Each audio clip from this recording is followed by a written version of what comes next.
Welcome everyone to Too Good to Be True. Thank you for taking the time to listen. The subject of today's show is King Tut's tomb and two other famous urban legends.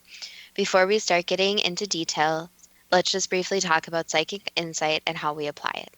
We choose a subject, then research the background, and based on that research, we determine what we think needs to be explained by creating a series of questions.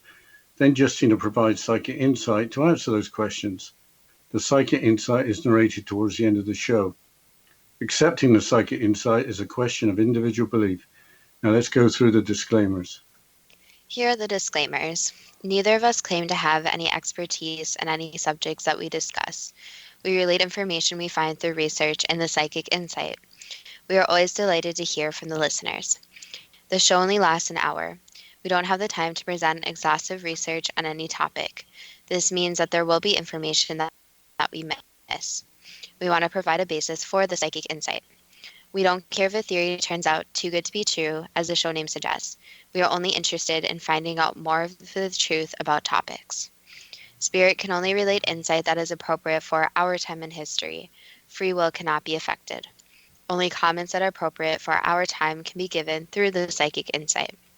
Much of the subject matter in shows may have already been covered many times in other media.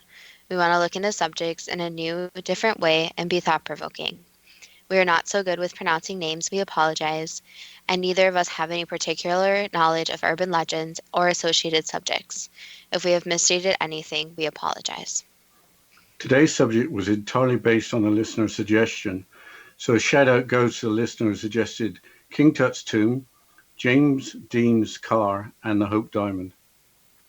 Starting with King Tut's tomb, the following is from the Live Science website, and I quote, "Among the world's most famous curses is the curse of the pharaoh, also known as King Tut's curse.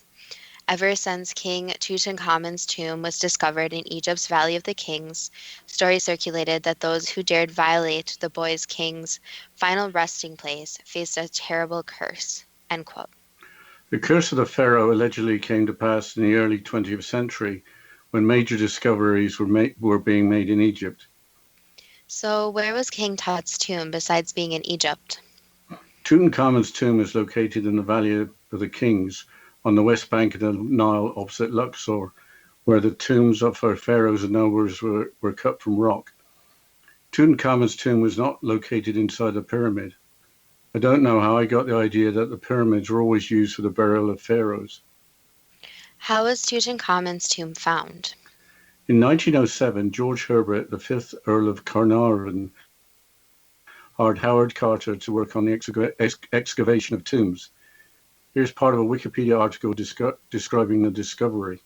Quote, "In 1914, Lord Carnarvon received a concession to dig in the Valley of the Kings. Carter was again employed to lead the work.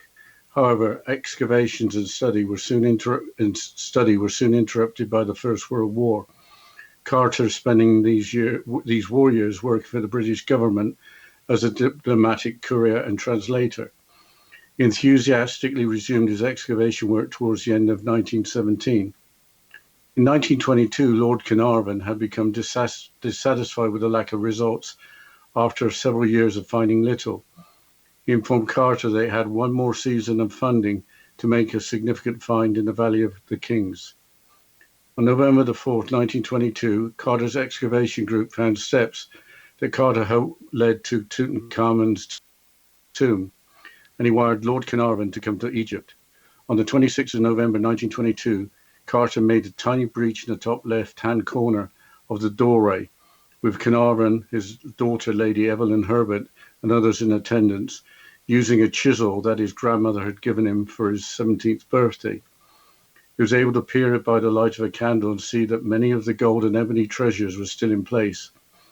He did not yet know whether it was a tomb or merely a cache, but he did see a promising sealed doorway between two sentinel statues. Carnarvon asked, "Can you say anything?" Carter replied with the famous words, "Yes, wonderful things," unquote. So what happened after the discovery of the tomb? The Wikipedia article continues. The next several months were spent cataloguing the contents of the antechamber under the often stressful supervision of Pierre Lecoq, Director General of the Department of Antiquities of Egypt. On 16th of February 1923, Carter opened a sealed doorway and found that it did indeed lead to a burial chamber, and he got his first glimpse of the sarcophagus of Tutankhamun. The tomb was considered the best preserved and most intact pharaonic tomb ever found in the Valley of the Kings, and its discovery was eagerly covered by the world's press, but most of their representatives were kept in their hotels, much to their annoyance. Only H.V. Morton of the Times was allowed on the scene, and his vivid descriptions helped to cement Carter's reputation with the British public. Unquote. So, did the curse of the pharaohs become a reality? Here is a list of unfortunate deaths following the discovery of the tomb in 1922, based on several sources, including the website Mental Floss. Lord Carnarvon tore open a mosquito bite while shaving and ended up dying of blood poisoning. There is a legend that all the lights in the house went out when he died. Sir Bruce Ingham, who Howard Carter apparently gave a paperweight consisting of a mummified hand from King Tut's tomb, had his house burned to the ground. When he tried to rebuild, the house was hit with a flood. Apparently, the mummified hand wore a bracelet with the words, when translated, "Cursed be he who moves my body." George J. Gold, a wealthy American financier and railroad executive, visited the tomb of Tutankhamun in 1923 and died of pneumonia a few months later.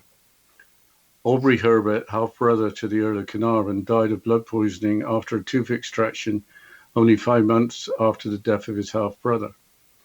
Hugh Evelyn White, a British archaeologist who had visited Tut's tomb, hung himself in 1924. By then, about 24 of his fellow excavators had already died. Apparently, he wrote a note including the following: "I've succumbed to a curse which forces me to disappear." Aaron Ember died in 1926 when his house in Baltimore burned down. He could have exited safely, but his wife encouraged him to save his manuscript, the Egyptian Book of the Dead, while she fetched their son. Sadly, they and the family's maid died in the catastrophe. Richard Bethel, the Earl of Carnarvon's secretary in 1929, was found dead by smothering in his room at an elite London gentleman's club. This apparently followed a series of mysterious fires in his home, which stored some of the priceless artifacts from the tomb. And finally, Sir Archibald Douglas Reed, who x-rayed the mummy, got sick and died 3 days later. Lord Carnarvon died in April of 1923, 4 months and 7 days after the opening of the tomb. So, what happened to Howard Carter and Lord Carnarvon's daughter, Lady Evelyn Hubert, the other two present for the opening of the tomb? Howard Carter died in March of 1939, aged 64, from Hodgkin's disease. He died without an official honour. He did not become Sir Howard Carter for services to archaeology. Lady Evelyn Herbert lived until 1980, dying at the age of 79. Her remains are buried in the same cemetery as those of Howard Carter in Putney Vale, London, England. I think it's time to change subjects to James Dean's car. Yes, James Dean, aged only 24, died in a traffic accident in September of 1955. At the time of his death, James Dean had only made 3 movies. After the movie Rebel Without Cause was released, James Dean became an icon representing misunderstood rebellious youth. In that 1950s diner you like going to, his picture is on the wall, which I guess proves the point. Yes, any self-respecting 1950s establishment would have pictures of James Dean and Marilyn Monroe. On the subject of restaurants, I recall the story when actor Alec Guinness had warned James Dean not to drive his car. Guinness played the character Obi-Wan Kenobi in the original Star Wars movies. Here is part of an account from the British television chat show Parkinson from 1977. The narrative starts when Dean follows Guinness outside a crowded restaurant to offer Guinness a seat at his table. Quote, "There in the courtyard of this little restaurant was this little silver thing, very smart, all done up in cellophane with a bunch of roses tied to its bonnet," Guinness told Parkinson, adding that he'd asked how fast it could go. Dean replied it would do 150 miles per hour. I said, "Have you driven it?" And he said, "No, I've never been in it at all." Guinness said, and some strange thing came over me, some almost different voice, and I said, "Look, I won't join your table unless you want me to, but I must say something." Please do not get into that car, because if you do, and I looked at my watch and I said, if you get into that car at all, it's now Thursday, well, Friday actually, 10 o'clock at night, and by 10 o'clock at night next Thursday, you'll be dead if you get into that car, unquote. Bonnet is another word for hood, while cellophane is an old-fashioned clear plastic wrapping material. The car's VIN, or vehicle identification number, was 5500055. The premonition was pretty chilling, but how did the actual crash occur? James Dean was a race car driver as well as a movie actor. He was on his way to an auto rally in his new car when the accident happened. I'll start a quote from an article from the ThoughtCo website. Quote, on September 30th, 1955, James Dean was driving his new Porsche 550 Spider to an auto rally in Salinas, California, when the fatal accident occurred. Originally planning to tow the Porsche to the rally, Dean changed his mind at the last minute and decided to drive the Porsche instead. But I think we'll have to go into the break, Justina. Yes, we'll continue with how the accident with James Dean occurred and the Hope Diamond after this short break. And you're listening to Too Good to Be True with Justina Marsh and Pete Marsh on the X Zone Broadcast Network, www.xzbn.net.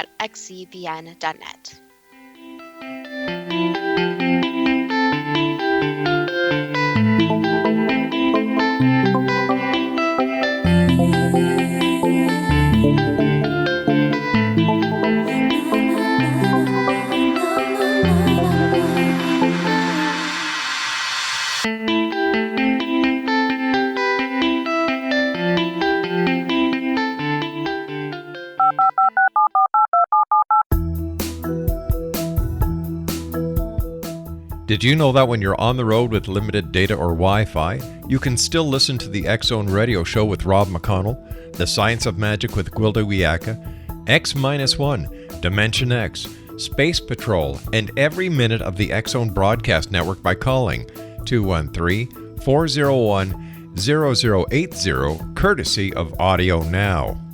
No smartphone, app, or internet needed. It saves your data plan and it's free if you have unlimited minutes.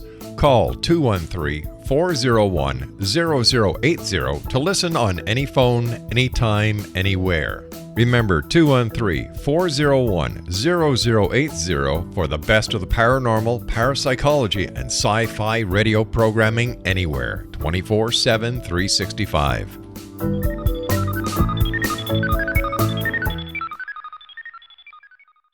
You have heard of the X Zone? Now watch it on Simul TV, plus 500 video games, live TV channels, free video on demand, worldwide, and more. Does this sound like tomorrow's television? Well, it is, but you can have it today, right now. It is Simul TV. Simul TV offers what the others only wish they could provide. 15 exclusive channels like X Zone, sci-fi, and horror. We are worldwide. No other provider offers that. 500 built-in video games. No need to have an extra expensive system. We have them included. Free video on demand. Live streaming events from around the world. Interactive online network, and much more. Tomorrow's TV today. Simul TV. Sound too good to be true? Well, it's not. You can have Simul TV today. Sign up at simultv.com. Do it today.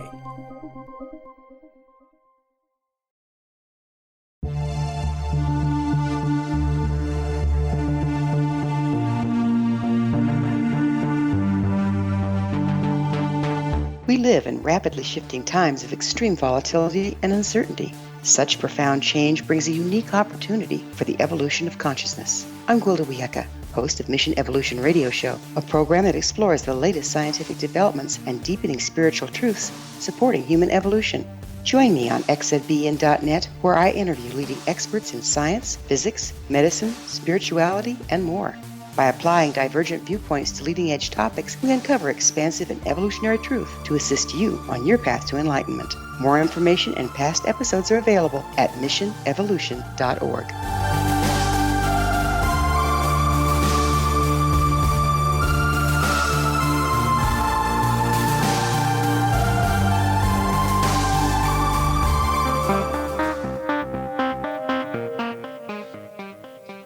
Welcome back to Too good to be true. And before the break, we were discussing James Dean and the unfortunate accident that happened. So, Dad, can you please continue quoting from the ThoughtCo website? Yes, Dean was on his way to a auto rally in Salinas, California. I'll pick up the quote. While Dean and Rolf Wutherich, Dean's mechanic, rode in the Porsche, Dean had photographer Sanford Roth and friend Bill Hickman follow him in his Ford station wagon, which had a trailer for the Spider attached. En route to Salinas, Dean was pulled over by police officers near Bakersfield for speeding around 3:30 p.m. After being stopped, Dean and Wutherich continued on their way. 2 hours later, around 5:30 p.m., they were driving westbound on Highway 466, now called State Road 46, when a 1950 Ford Tudor pulled out in front of them. 23-year-old Donald Turnipseed, who was driving the Ford Tudor, had been traveling east on Highway 466 and was attempting to make a left turn onto Highway 41. Unfortunately, Turnipseed had already started to make his turn before he saw the roaring Porsche traveling quickly towards him. Without time to turn, the two cars smashed nearly head-on. The injuries among the three involved in the crash varied greatly. Turnipseed, the driver of the Ford, only received minor injuries from the accident. Rolf Wutherich, the passenger in the Porsche, was lucky to be thrown from the Porsche and thus suffered serious head injuries and a broken leg, but survived the crash, unquote. Airbags weren't a requirement until 1991. 1950s cars didn't have seat belts or crumple zones to absorb energy from crashes. Cars then were very dangerous by today's standards. So, Dean's car was totaled. Was that the end of the story? No, the story continues like a Stephen King novel. Here's a part of an article from the website Snopes, which is dedicated to fact-checking. Snopes cites an unnamed newspaper article for the following, quote, after the accident, the Porsche was sold to a second-hand dealer who put it on public view, supposedly in support of a campaign for road safety. He charged viewers 25 cents each to look at it. Car designer George Barris next bought the car and planned to sell it for parts. When the car was delivered to his yard, it rolled back off the truck and broke a mechanic's legs. Troy McHenry, a Beverly Hills doctor, bought the Dean engine and used it to replace the engine in his Porsche. The doctor was killed in a crash the first time he took the car out. Troy McHenry died on the 22nd of October 1956 during an automobile race at the Sonoma Fairground near Los Angeles. He was driving a Porsche Spider, but I've yet to determine if Dean's engine was in the car. Another unnamed doctor bought the Dean's transmission. He too was later seriously injured in a car crash. An unnamed New Yorker bought two of the Dean tires. His car crashed when both tires mysteriously blew out at the same time. The shell of the Dean car was being transported to a road safety exhibition in Salinas when the truck skidded and crashed. The driver was killed. Stolen from the scene of the fatal accident was the shell of James Dean's car. It's never been recovered. There's another version of the disappearance of the shell, as reported in a Los Angeles Times article on the 30th of October 1989. George Barris was quoted as saying the last time he saw the shell was when he exhibited in Florida in 1958. The car was loaded on a truck afterwards, but 8 days later, when the truck arrived at its destination, the car wasn't there. No mention of an accident, unquote. The Snopes article ends without any fact-checking with the comment, you decide. Was that the end of the story?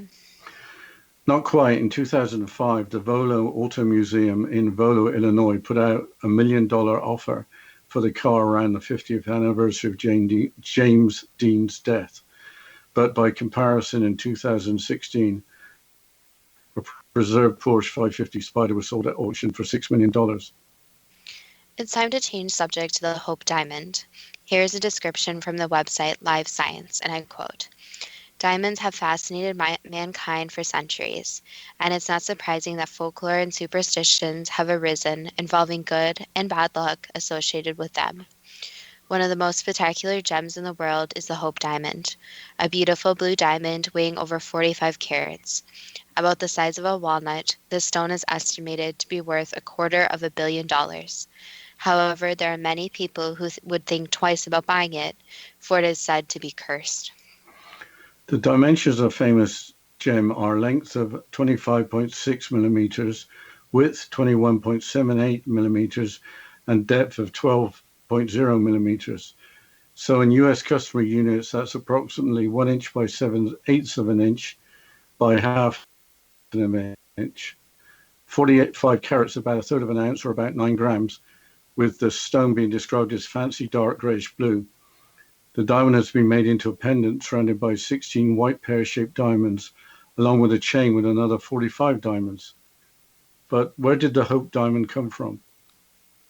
According to the website Mental Floss, in an article entitled 10 Victims of the Hope Diamond Curse, it was cut from an even larger diamond, the Tavernier Blue. The story goes that the curse began with the Tavernier Blue, which was the precursor to several large diamonds, including the Hope Diamond. Take this with a grain of salt because it's never been proved.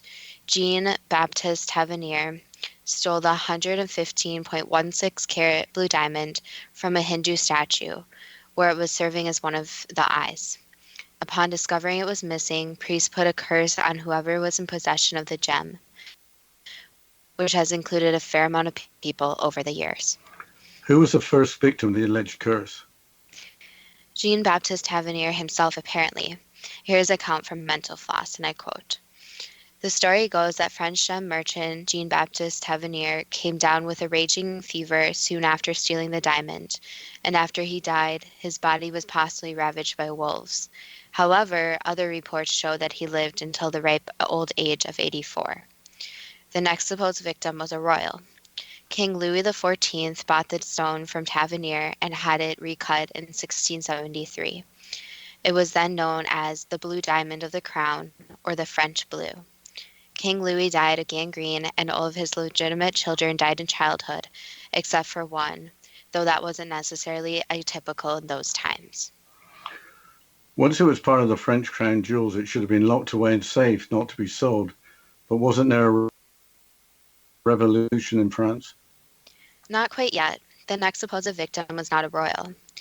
Nicolas Foucault, who worked for King Louis XIV, is said to have worn the diamond for a special occasion. Shortly thereafter, he fell out of favor with the king and was banished from France. The king then changed the sentence to life imprisonment, so Foucault spent 15 years in the fortress of Pignerol. Some people believe that he was the real man in the Iron Mask, but other accounts dispute this. So who was number 4? 4 and 5. King Louis XVI and Marie Antoinette. They were executed during the French Revolution. Who was next to die? Mary Louise, Prince Lebel, a member of Marie Antoinette's royal court, who apparently wore the diamond. She was brutally killed by a mob during the French Revolution. I think we're up to number 7. Yes, that was a jeweler. Again from the website Mental Floss. Wilhelm Fals was a Dutch jeweler who recut the diamond again. His son ended up murdering him and then killing himself. How did the Dutch jeweler William Fals get hold of the diamond? The diamond was stolen during the French Revolution. William Fals was given the task of recutting the diamond. I think we're up to number 8. Yes, and now we are in modern times, and the next supposed victim was Simon Myocardies, again from Mental Floss. Greek merchant Simon Myocardies owned the diamond. His curse? He drove his car over a cliff and killed himself, his wife, and his child. I think by then a diamond would have lost quite a bit of value given the serious effect it seemed to have on life expectancy. So who was number 9? Number 9 was Evelyn Walsh McLean, a person that didn't seem to care about the history of the diamond. One again from Mental Floss. Evelyn Walsh McLean was a spoiled heiress who lived a charmed life until she bought the Hope diamond. She happily wore the diamond, and there are even stories that she would affix the jewel to her dog's collar and let him wander around the apartment with it. But wearing the Hope diamond came at a steep price. First, her mother-in-law died, her son died at the age of 9, her husband left her for another woman, and later died in a mental hospital. Her daughter died of a drug overdose at 25, and she eventually had to sell her newspaper, the Washington Post, and died owing huge debts. Evelyn's surviving kids sold the diamond to Harry Winston. 9 years later, Winston mailed the gem to the Smithsonian for $2.44 in postage and $155 in insurance. The quote didn't mention that Evelyn died of pneumonia shortly after her daughter's death. The Harry Winston mentioned was a well-known jeweler. Winston wasn't afraid of any type of curse, he just wanted a national gem collection. He donated the diamond in 1958. Well, that must be it. I hope the diamond is locked away in the Smithsonian, so there can't be a number 10. Unfortunately, yes, there was another supposed victim. Finally, from the Mental Floss website. James Todd, the mailman who delivered the diamond to the Smithsonian, apparently had his leg crushed in a truck accident shortly thereafter. He also suffered a head injury in a separate accident. Oh, also his house burned down, end quote. But other possible victims' alleged curse have been reported from other sources. But we'll continue discussing the Hope Diamond and then get into the psychic insight and the questions after the short break.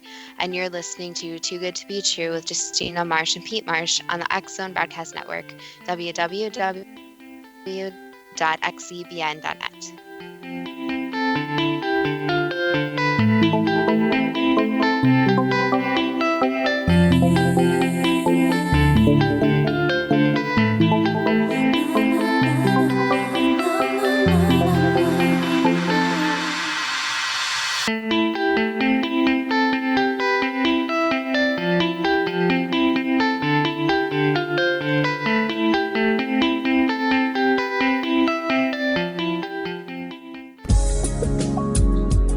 From our broadcast studios in Hamilton, Ontario, Canada, to the world and beyond, you're watching the X Zone Broadcast Network, www.xzbn.net.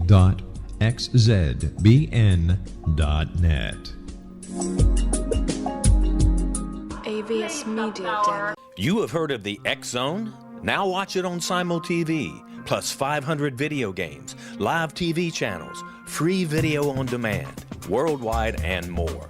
Does this sound like tomorrow's television? Well, it is, but you can have it today, right now. It is Simul TV. Simul TV offers what the others only wish they could provide. 15 exclusive channels like X Zone, sci-fi, and horror. We are worldwide. No other provider offers that. 500 built-in video games. No need to have an extra expensive system. We have them included. Free video on demand. Live streaming events from around the world. Interactive online network, and much more. Tomorrow's TV today. Simul TV. Sound too good to be true? Well, it's not. You can have Simul TV today. Sign up at simultv.com. Do it today.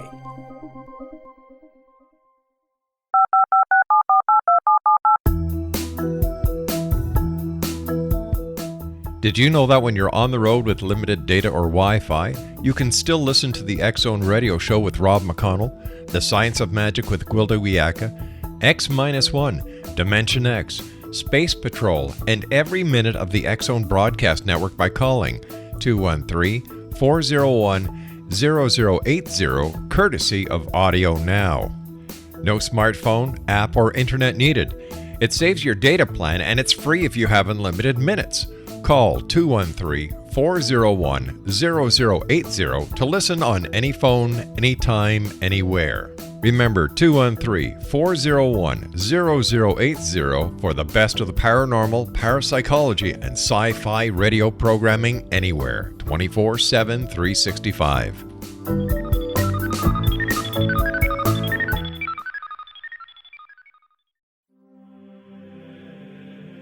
Rob McConnell here, presenting an overview for Nicholas Paul Jennings, author of a fascinating book, Amen. It presents facts revealed by Egyptologists, facts that enable us to understand why Amen is the beginning of creation of God. It provides recommendations for religious leaders of the major religions to unify their beliefs and teach the Word of God. Love one another. Amen informs people how mankind conceived God. It was the Egyptians that developed the concepts of a soul, a hereafter, and son of God. And finally, after the worship of many gods, they conceived the belief in one universal God, the maker of all there is. For more information, visit www.futureofgodamen.com. That's www.futureofgodamen.com.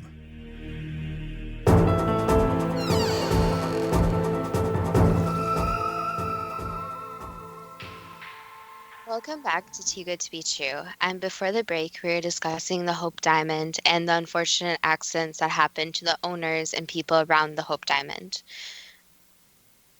Yes, we probably don't have much more time for too many more victims or alleged victims. Prince Ivan Kanovsky and Sultan Abdul Hamid II are other supposed victims. What happened to Prince Ivan Kanadovsky? From the website All That Is Interesting, and I quote, Prince Ivan Kanovsky was one of the early owners of the diamond. Immediately following Jakub's collapse, Kanovsky was killed in a revolt by Russian revolutionaries in the mid-1600s, end quote. The Jacques Collay mentioned apparently became mentally ill and committed suicide. What about Sultan Abdul Hamid II? Again from the website All That Is Interesting. Abdul Hamid was a Turkish sultan who owned the diamond in the early 1900s. His entire reign was plagued by misfortune, rebellions, and unsuccessful wars. Abroad, he was known as Abdul the Damned. We haven't mentioned how the Hope Diamond got its rather ironic name. From Henry Philip Hope, who purchased the diamond from British monarch King George IV. We probably have missed out on a few of the supposed victims. I think we have mentioned enough individuals to make a point. The Hope Diamond is now one of the most popular exhibits at the Smithsonian. But I think it is time you ask the first question, starting with King Tut's tomb. Starting with the discovery and excavation of King Tut's tomb, how did the idea become set in people's minds that the pyramids were used as tombs for the pharaohs? Basically, they based it off what they already found. So they based it off of the different bodies and burial sites they already found. It didn't have an explanation for the empty rooms. So they connected all the different rooms to the bodies they found. Did Lord Carnarvon tear open a mosquito bite while shaving, resulting in death by blood poisoning? That was part of it, yes. Why wouldn't Lord Carnarvon's medical condition be? Why couldn't Lord Carnarvon's medical condition be treated? Basically, because it was not fully in the medical books. Did all the lights in the house go out when he died? Yes. Was there any connection between Lord Carnarvon's death and the excavation of King Tut's tomb? Not directly, no, but there was a connection. Is there anything you can say about the connection? Basically, that there was a connection back with his death, but it was not a direct connection.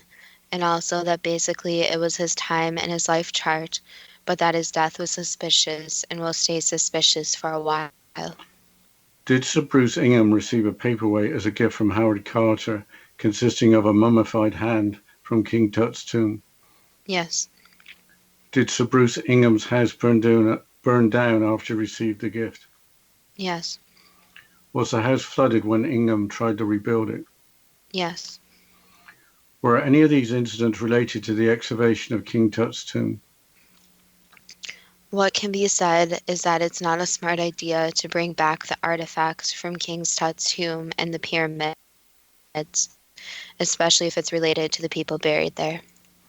Why did financier and railroad executive George J. Gould die of pneumonia a few months after visiting King Tut's tomb? That was unrelated. Why did Aubrey Herbert, half-brother to the Earl of Carnarvon, die of blood poisoning following a tooth extraction only 5 months after the death of his half-brother? That was partially related to his half-brother and goes back to something that is not in the medical books. Was there anything odd about the two half-brothers dying of blood poisoning, or was it just a coincidence? It was very odd, yes. It's related back to something in their blood being triggered, so it was not just the small actions of the bite and the tooth, but there was more to it than that. Experts would have to study the blood in more detail, and it goes back to the different tomb and something being triggered in their blood. Why did archaeologist Hugh Evelyn White, who had visited King Tut's tomb, hang himself in 1924? Basically, because he had a lot of pressure on himself, and we want to be sensitive to his situation, but he had a lot of pressure and saw a lot of things he could not cope with. So basically, in short terms, he was not able to handle his circumstances. Is that why Hugh Evelyn White wrote a note including the words, "I have succumbed to a curse which forces me to disappear"? Basically, yes, in his own words, yes. At the time of Hugh Evelyn White's death, had around 24 of his fellow excavators already died? Yes, Was that related to being in King Tut's tomb? yes. During a house fire in Baltimore in 1926, why did Aaron Ember's wife encourage him to save his manuscript, the Egyptian Book of the Dead, only for him to perish in the fire? So the problem again is bringing back things from the pyramids is dangerous, and so little is known about the pyramids.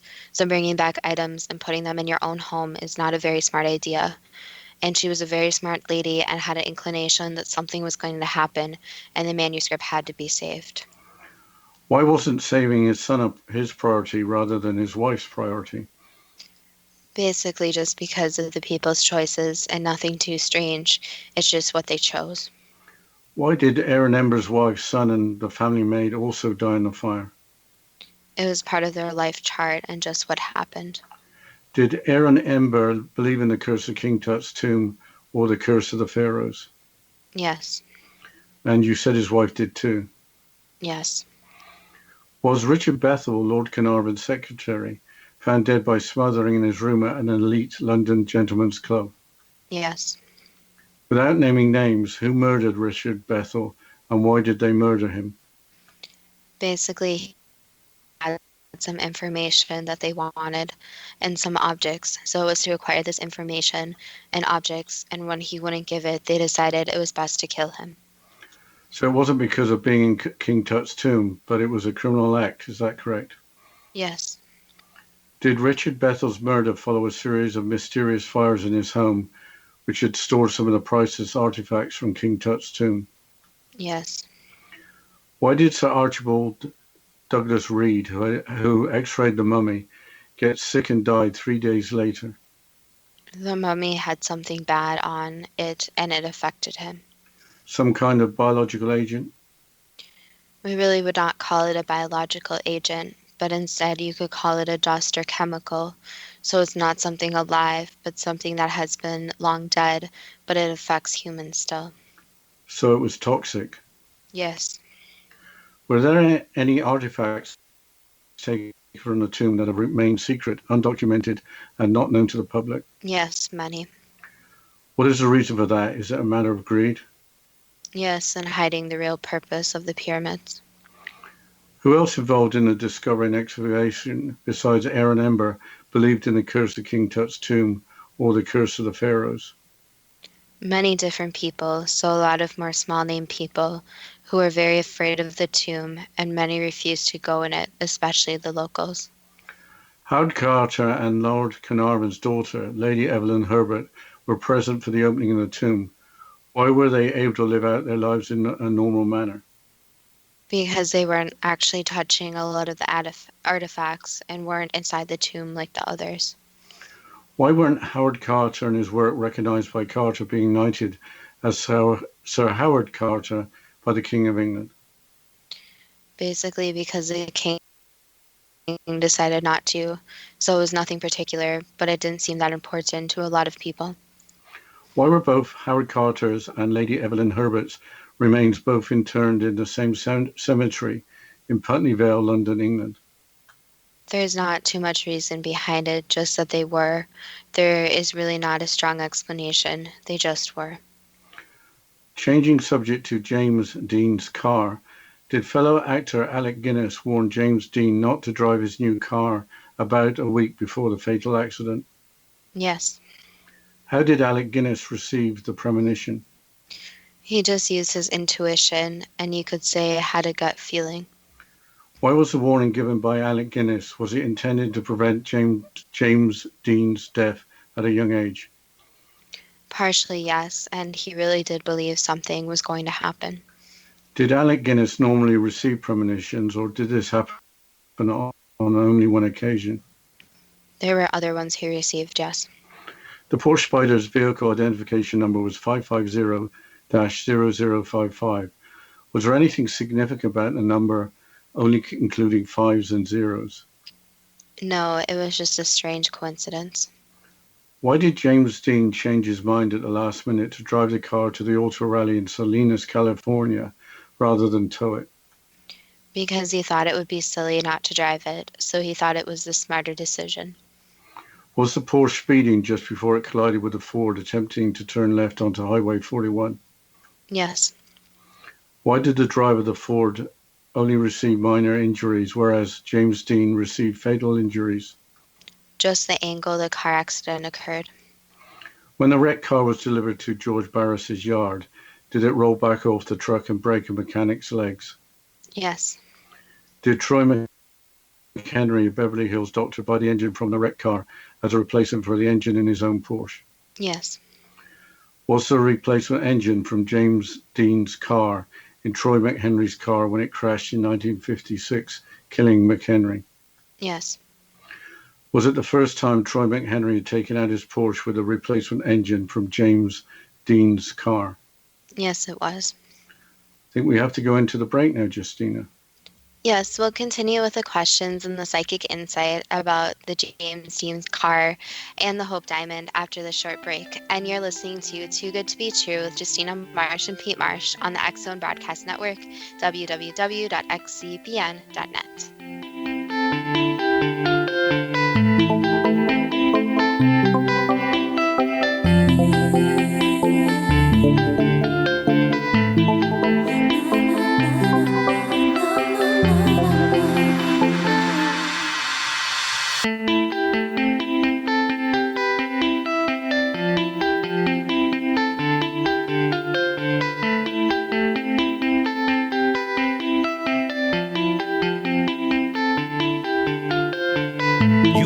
The X Zone? Now watch it on Simul TV, plus 500 video games, live TV channels, free video on demand, worldwide, and more.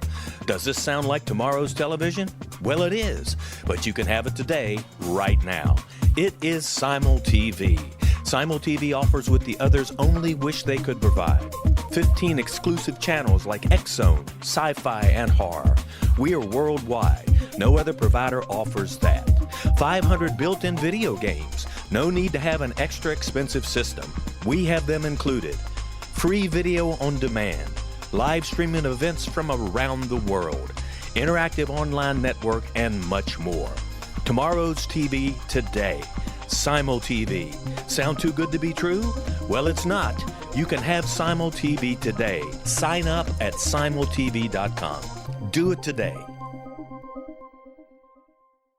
The new nonfiction book, Razor of Madness, is similar to cult movies like Clockwork Orange, Dragon's Tattoo, or The Other Side of Hell. Wayne Morin Jr. and Thomas Lee Howell expose widespread and systematic deficiencies in this thought-provoking tell-all novel. Mind control rages among scholars in law schools. Human rights are ignored while thought reform and mental manipulation are accepted practices used as behavior modification. Dr. Louis Jolyon West comes to mind.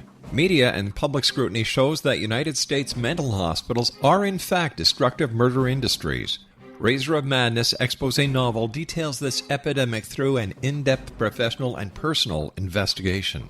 For decades there has been a revolving door policy that still releases killers and pedophiles back into society. The maestro of mind control continues to haunt America to this very day. Razor of Madness is available in paperback or as a downloadable ebook at Amazon.com.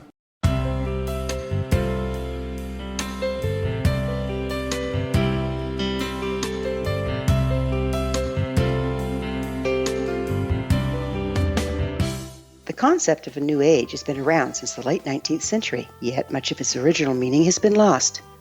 What exactly is the new age? Is it a religion, a collection of obscure esoteric practices, a series of doomsday predictions, or an astrological event.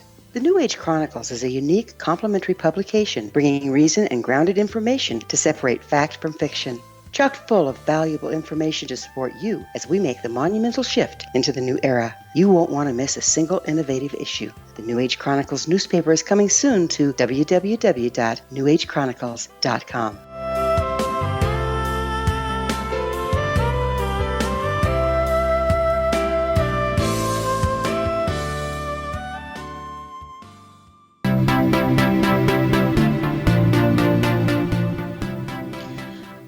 Welcome back to Too Good to Be True. And before the break, we were going through the questions in the Psychic Insight, and we were just talking about the James Dean's car wreck. So, Dad, can you please continue with the questions? Sure. Did an unnamed doctor buy the transmission from James Dean's car? Yes. Was the unnamed doctor later seriously injured in a car crash while driving a car with the transmission from the Dean car? Yes, he was. Did an unnamed New Yorker buy two of the tires from the Dean car, from James Dean's wrecked Porsche? Yes. Did the unnamed New Yorker's car crash when the two tires mysteriously blew out at the same time? Yes. Was the shell of the Dean car being transported to a road safety exhibition in Salinas when the truck carrying it skidded and crashed? Yes, it did. Was the driver of the truck killed in the accident? Yes. Was the shell of James Dean's car stolen from the scene of the fatal accident? Yes. Was the shell of James Dean's car last seen by George Barris when he exhibited it in Florida in 1958? Yes, and it has now disappeared. So there were two stories. One that it was stolen from the scene of the truck accident and then disappearing in Florida. If both are true, how did George Barris get the shell back to exhibit it? Basically, the shell disappeared from the accident, then went to different sellers and crossed hands from seller to seller. Where is the shell of the car now? It's in storage, basically from an unknown person, so it is just sitting in storage. Why is there such a value put on the remains of James Dean's car? Because of the superstition behind it. So the car seems very special, that it seems that any piece of it leads to death or some type of destruction. So that is very interesting that a physical object could cause such negative impacts. How could a physical object, a car, have such negative outcomes? It goes back to the episode where we were discussing physical objects and how that certain entities are attached to those objects. So there are entities attached to the car which basically stay with the car and the pieces, so it is not the physical objects themselves, but the entities themselves. So why was James Dean and the other people victims? Basically, the negative entities are already there, so they are stuck with a physical object. So it's just like the dolls where the entities are part of the objects. So basically, to get rid of these negative beings, you would have to get a specialist to do it, since it is basically attached to the parts, so it's an unlucky situation where it ended up in extreme circumstances. Was the shell of the car stolen and stored away for safety reasons? Yes and no, and also greed, so it was kind of both. But it is in storage and safe there now, which is the good news. But basically, this is a unique circumstance which does not happen often. Without James Dean being an owner, would a preserved Porsche 550 Spider be anywhere near as valuable today? Yes, it would be very valuable. Changing subject to the Hope Diamond, what were the circumstances of the death of Jean-Baptiste Tavernier? Did he die soon after stealing the Tavernier diamond? Yes. Was the Tavernier diamond connected at all to the death of King Louis XIV of gangrene and the deaths of all but one of his legitimate children? No. Did Nicolas Fouquet, servant of King Louis XIV, wear the diamond for a special occasion, after which falling out of favor with the king and being banished from France? Yes. Why did he fall out of favor? He did something very wrong where he lost the trust, so it was all his own wrongdoing. Did Fouquet spend 15 years in the fortress of Pignerol? Yes. Was Fouquet the real man in the Iron Mask? No. Did the executions of Louis XVI and of Marie Antoinette during the French Revolution have anything to do with any diamond? No. Did the death by a mob of Marie-Louise, Princess de Lamballe, who was a member of Marie Antoinette's royal court, have anything to do with any diamond? No. Did Wilhelm Fals, the Dutch jeweler who recut the diamond, have a son who ended up murdering him and killing himself? Yes. Did any diamond influence those events in any way? No. Did Greek merchant Simon Mayon-Charles own... Sorry, I'll start that again. Did Greek merchant Simon Mayon-Charles own the Hope Diamond? Yes. Did Mayon-Charles drive his car over a cliff and kill himself, his wife, and his child? Yes. Did that diamond or any other diamond influence those sad events in any way? No, that was his own conscious decisions, unfortunately. Did the Hope Diamond have anything to do with Evelyn Walsh McLean suffering the misfortunes of her mother-in-law dying, her son dying at the age of 9, her husband leaving her for another woman, later dying in a mental hospital, her daughter dying of a drug overdose at 25, and loss of ownership of the Washington Post? No, that had nothing to do with any diamond. Did Evelyn Walsh McLean die of pneumonia due to sorrow after her daughter's death? Yes, and grief is very hard on the human body, and her events were very, very unfortunate, but cannot be blamed on any physical object. Were any of these misfortunes in any way connected with her ownership of the Hope Diamond? No. Did James Todd, the mailman who delivered the diamond to the Smithsonian, have his leg crushed in a truck accident, suffer a head injury in a separate accident, and have his house burnt down? Yes.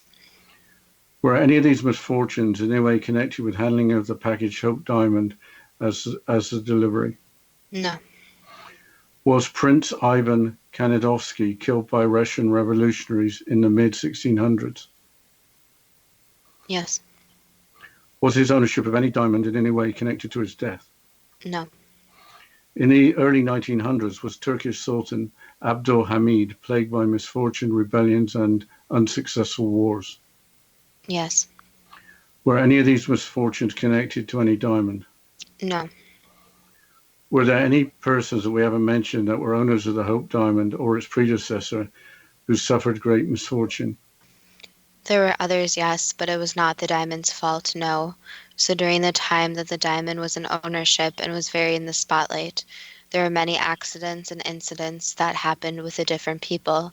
So yes, it seems like it could have something to do with the diamond, but a lot of these people had ownership of other very expensive items. So it was not the diamond, basically, it was not the diamond's fault. What can we learn from the alleged curse of King Tut's tomb?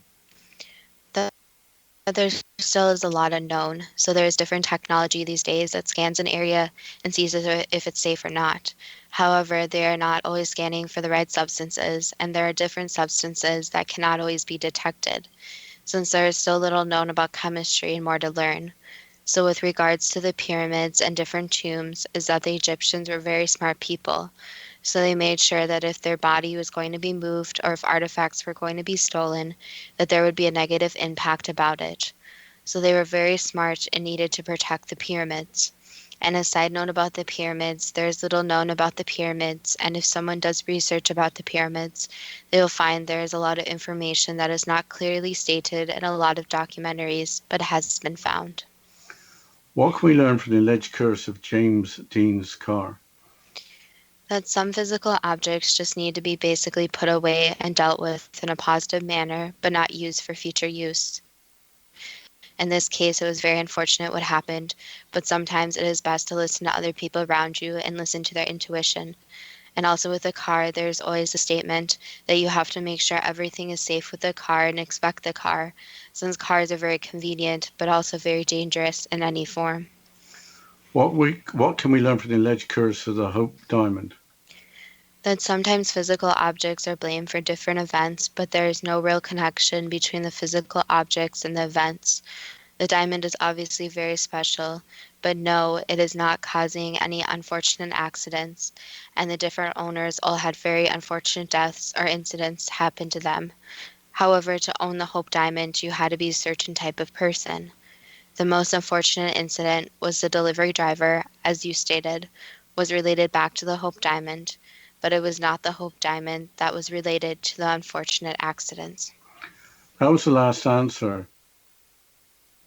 Is the Hope Diamond just a diamond too good to be true? That depends on what you are prepared to believe. I think we need a final shout out to the listener who suggested today's three urban legends. Yes, so a shout out goes to that listener. And as always, you can always contact us at our Facebook page at Too Good to Be True, with the first two spelled TWO, or at our website, toogoodtobetrue.net. And you can contact us there with suggestions if you have other urban legends, if you want us to cover more topics, maybe about Egypt, maybe about strange cars. I don't know if there's any other diamonds, maybe some other diamonds. Yeah, I guess we could talk about the crown jewels. They all look fake to me when I've seen them behind the armored glass, but I'm sure they're real. There could be some bad actors amongst those. I don't know. More urban legends, they're always fun. I think the three we covered today were the big three in terms of any urban legend. Yes, and there's always a lot of topics to cover about Egypt, since there's always so many different urban legends with the Nile River, with the pyramids, with the Sphinx is in Egypt. So there's so many different things about that. So if you have any subjects, you can contact us there if you have any comments on today's show. And as always, thank you for listening to today's show. We appreciate each and every listener. And stay tuned for next week's show.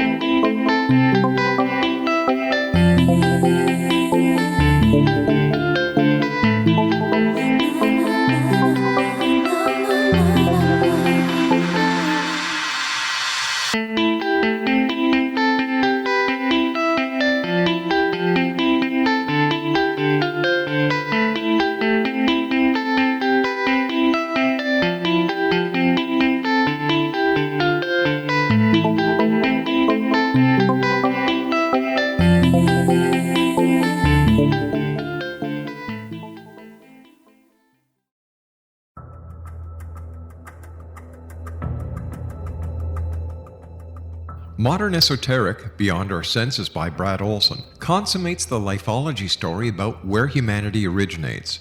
It is the lost continents, the primitive wisdom, the mythos of creation, and the rethinking of ancient history as we are taught in academia. There is much more to the story than what we have been told. As this is the first book in the Esoteric series, Modern Esoteric starts at the beginning of time and accelerates up to this modern age.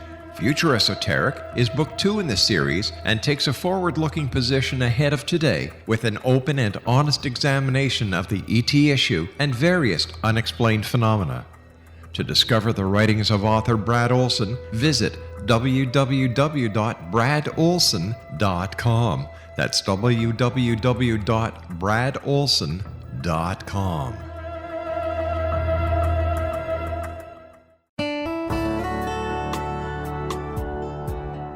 Are you or is someone you know struggling with addictions, depression, anxiety, relationships, low self-esteem, lack of confidence, grief, success, and prosperity? Do you know that your subconscious belief plays a big role in the outcome of your hard work? We can help you permanently change the beliefs that may be the reason for your struggles and failures. We care about getting you the return on your investment and the results you are looking for. We can help you be free of the limitations of your past and in realizing your highest potential. We work with people by phone and Skype. For more information, visit us at www.ritasoman.com. That's www.ritasoman.com.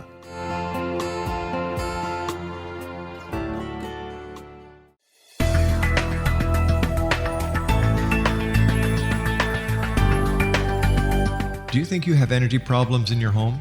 Do you feel better when you're away than when you're home? Joey Korn is a global leader in the world of dowsing who specializes in personal energy clearing and space clearing. He can help you create an ideal energy environment in your home no matter where you live in the world. Learn about his remote spiritual house cleaning services and much more at www.dowsers.com. You can get Joey's book, Dowsing, A Path to Enlightenment, as well as other dowsing books and tools, Kabbalah books, and Walter Russell books. Joey's work is really amazing. Go to dowsers.com right now. That's DOWSERS.com or call 1-877-DOWSING. That's 1-877-369-7464.